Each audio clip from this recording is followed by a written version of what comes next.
Pak Santo. Pagi, Pak Wahyudi. Sehat-sehat, Hari ini Pak. saya sendiri, Iya. Pak. Bu Sehat-sehat. Sri, Bu Sri kemana, Pak? Bu Sri lagi ke Medan, ada perlu. Ada keperluan. Oke, oke. Ya, Ya, jadi saya sendiri hari ini.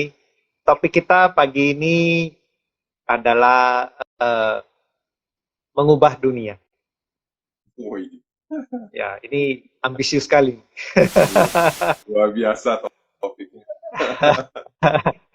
Baik, jadi mungkin saya nggak tahu ya, Pak Wahyudi pernah dengar pepatah ini nggak ya? Tapi mungkin kalau pernah dengar, ada pepatah kan begini bilangnya. Kira-kira ya.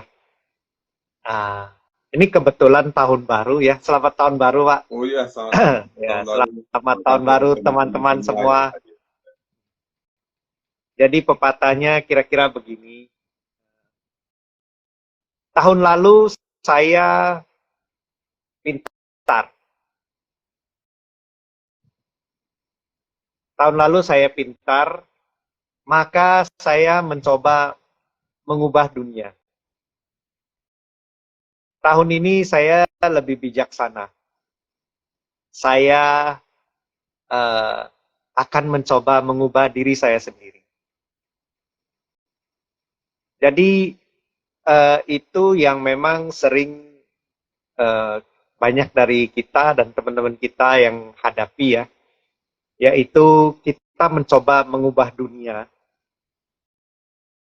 Dunia ini sangat besar, sangat luas, sangat banyak orang uh, dengan berbagai masalah. Jadi kalau kita mau mengubah dunia, ya bukan nggak memungkinkan sih ya, tapi memang itu impian yang sangat besar dan sangat ambisius. Malahan dunia itu akan berubah kalau kita mampu mengubah diri kita sendiri. Jadi startlah dengan mengubah diri sendiri dulu, membuat diri kita menjadi lebih baik dan berbuat baik terhadap banyak orang. Dan ternyata ini yang kemudian saya pahami selanjutnya adalah ketika kita mampu mengubah diri sendiri menjadi lebih baik dan banyak berbuat baik terhadap orang lain, kita mungkin punya kesempatan untuk mengubah dunia orang tersebut, dunia seseorang. Ya, contohnya maksudnya begini ya. Seandainya kita punya kesempatan, punya dana, atau mungkin kita dapat ajak teman-teman kumpul, kemudian kita berdana misalnya ya, misalnya sebuah kaki palsu kepada seseorang yang cacat yang membutuhkan. Sebuah kaki palsu tersebut dapat mengubah dunia orang tersebut. Ya. Yang awalnya mungkin dia harus pakai tongkat, sekarang mungkin at least dia dapat berjalan walaupun tidak seperti kita lah ya, yang masih utuh. Tapi itu sudah sangat mengubah kondisi dia. Jadi sesuatu hal, sesuatu perbuatan yang baik kepada orang lain, itu malah mungkin dapat mengubah dunia dia. Kalaupun nggak ada kesempatan besar seperti tadi menyumbang kaki palsu misalnya ya, kadang-kadang banyak hal-hal kecil dapat kita lakukan. Yang mungkin kita sendiri tidak sadar ternyata itu berarti dunia bagi orang tersebut. Karena sesuatu tindakan itu kadang dapat bergulir. Misalnya saja kita sedang naik angkot deh, ya, bus misalnya. Lalu kita eh, ini di jam yang ramai dan kemudian kita memberikan tempat duduk kita kepada orang lain, sepertinya dia lebih membutuhkan, dan mungkin saja tindakan baik hati yang kecil seperti ini, rupanya si orang ini begitu dia duduk, dia cepat-cepat keluarin alat tulis dari tas dia, ya. Kemudian dia menulis apa begitu. Ya ternyata itu dia masih ada tugas yang dia belum selesai mungkin. Ya, lalu cepat-cepat dia kerjain, karena kalau berdiri dia nggak bisa kerjain gitu loh ya. Kalau dia duduk dia dapat kerjain, dah sampai di tempat kerjanya tugasnya selesai. Nah, hal-hal seperti begini mungkin kita nggak tahu itu akan memberi efek yang sangat besar, ya, bahkan seperti mengubah dunia dia, hanya karena kita memberi dia sebuah tempat duduk ataupun merelakan tempat antrian kita, ya, kepada orang lain. Itu hal-hal kecil gitu itu dapat mengubah dunia orang tersebut.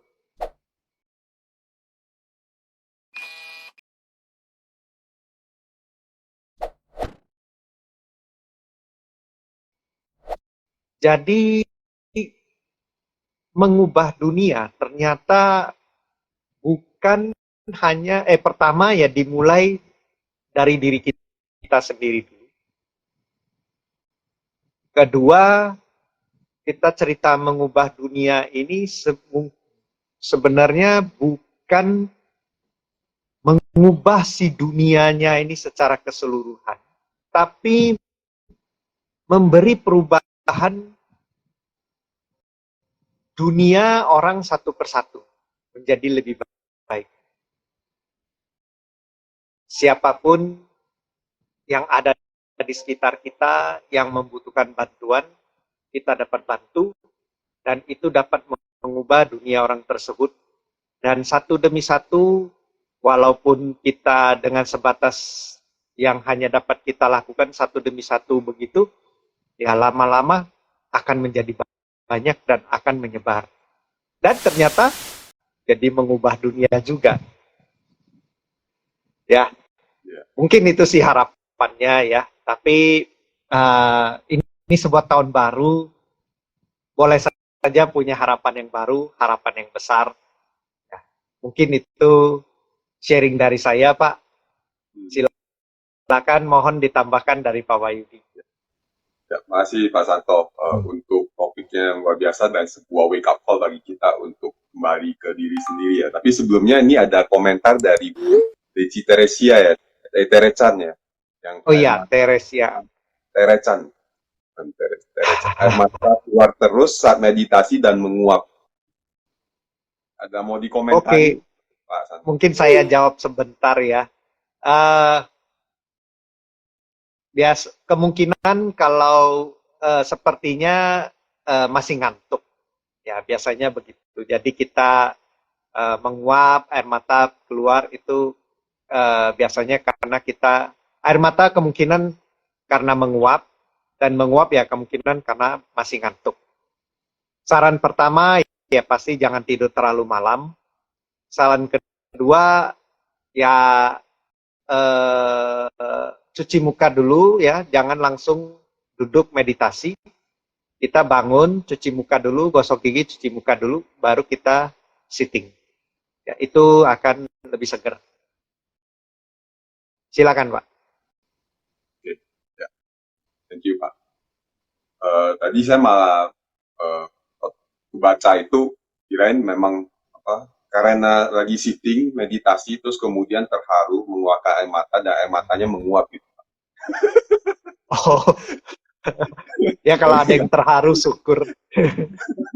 Bagus Dan nih. ini juga menjawab ini topik yang tadi barusan Pak Santo katakan gitu, kebayang sama saya, dimulai dari diri sendiri kan, bagaimana juga contoh yang saya lihat dari Pak Santo ya, maksudnya dengan kegiatan mindfulness ini dimulai dari, kan kebetulan kita kenal sebelum Pak Santo mulai membangun House of Mindfulness dan mengajar tentang mindfulness kan, dan bagaimana Pak Santo mulai berlatih atau mengubah diri, kemudian melatih mindfulness sehingga punya kapasitas kapasitas mengajar gitu ya, dan mempraktekkan mindfulness dalam keseharian, dan kemudian ya membagikan itu keluar, dan saya yakin banyak orang yang mendapatkan manfaat dari sesi hari ini gitu ya, sesi mindfulness dengan pembelajaran mindfulness gitu, sehingga pada saat orang itu juga mulai praktek di dalam keseharian, mungkin dia yang tadinya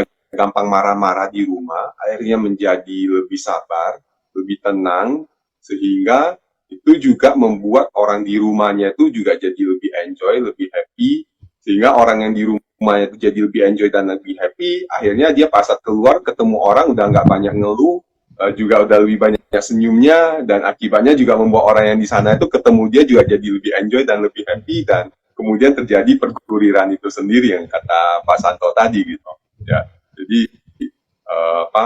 satu hal yang menurut saya menarik dari praktek mindfulness juga adalah bagaimana teman-teman dapat berlatih secara rutin dengan melatih mindfulness yang tadi Pak Santo udah ajarkan, dengan ya, karena saya juga mengalami gitu impact dari rutin melakukan latihan meditasi ini, sehingga kita punya tadi mengubah diri sendiri jadi lebih, kita lebih punya kontrol atas diri sendiri, dan tanpa disadari kita menjadi lebih punya rasa toleransi yang lebih tinggi, dan itu akan dapat memberikan impact yang baik kepada orang sekitar kita gitu, yang dimana ya akhirnya terjadi perubahan pada eksternal, terjadi perubahan pada dunia itu sendiri juga gitu ya Pak Santo.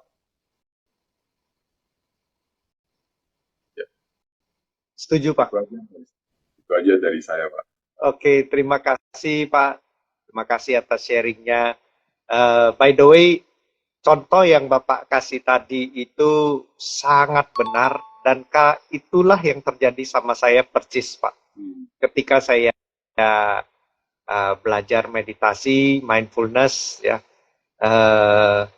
itu temperamen itu benar-benar jauh lebih terkontrol, jauh lebih baik, dan itu sangat terefek terutama ya ke keluarga, ya, ke anak dan istri. Itu tentu mereka yang akan mendapat efeknya duluan ya, yang akan melihat langsung dan merasakan. Dan dengan demikian sudah mengubah dunia kecil kita, dunia keluarga kita sendiri. Maka karena saya merasa ini sangat sesuatu yang sangat bermanfaat, maka saya mencoba mendedikasikan hidup ini ya untuk mengajarkan ini kepada teman-teman ya, men-sharing hal ini ya, mudah-mudahan juga dapat memberi manfaat bagi teman-teman semua. Baik, terima kasih Pak Wahyudi, terima kasih sahabat terkasih semua yang sudah bergabung hari ini. Demikian sesi meditasi ya. Demikian sesi kita hari ini, dan saya akan menutup acara kita pagi ini dengan mendengar 3 bunyi genta.